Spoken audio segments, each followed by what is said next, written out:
I think there was a point made about retail fraud, and these machines are not networked, therefore wholesale fraud would not be possible.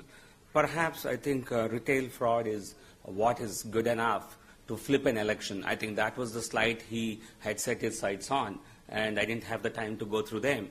We have 1.3 million machines in the country, and as a pollster, as an election analyst, I can tell you which 100 constituencies in 2014 are likely to have a close election.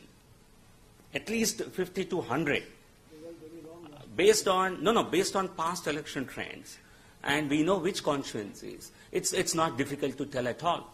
There are states where all the constituencies have close elections. So if I can figure that out, I'm not suggesting that there was a large-scale fraud. I'm not even saying there was any fraud. The problem is, somebody asked me yesterday, are you alleging that the 2009 elections were illegitimate?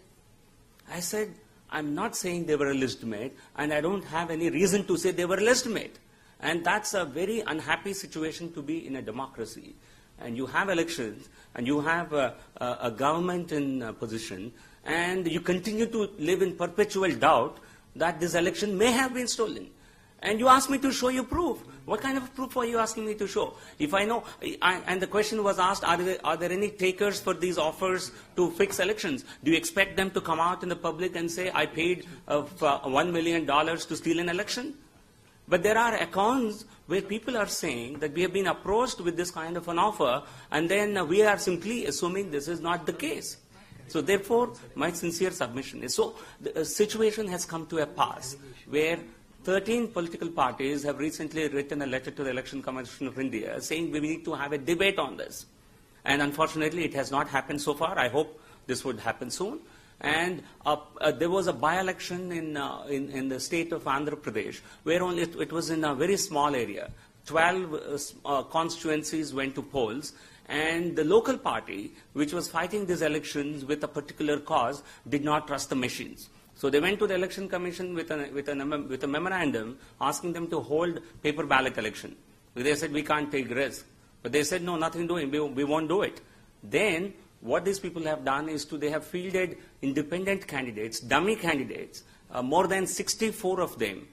Because these machines cannot be used the way they are designed now, they cannot be used in an election if the total number of contesting candidates in a particular race is more than 64. So that's a limitation. So what they have done was to field 70 candidates, 70, 80 candidates, dummy candidates, and as a result, paper ballots had to be used in 5 of those 12 constituencies. And the elections, I don't think there are any problems with it. And now the question, nobody is raising questions about that election outcome because the commission says now, see, our EVMs have given a similar result as your paper ballots. So here the paper ballots have become the standard. So what about all other elections where there is no physical proof? So we are actually campaigning for physical proof. I think we will not be satisfied with anything less than a physical evidence, whether it is with machines as voter verified paper trail or as simply paper ballots. But without this, I think it will be too risky to have elections in future without such an evidence. Thank you.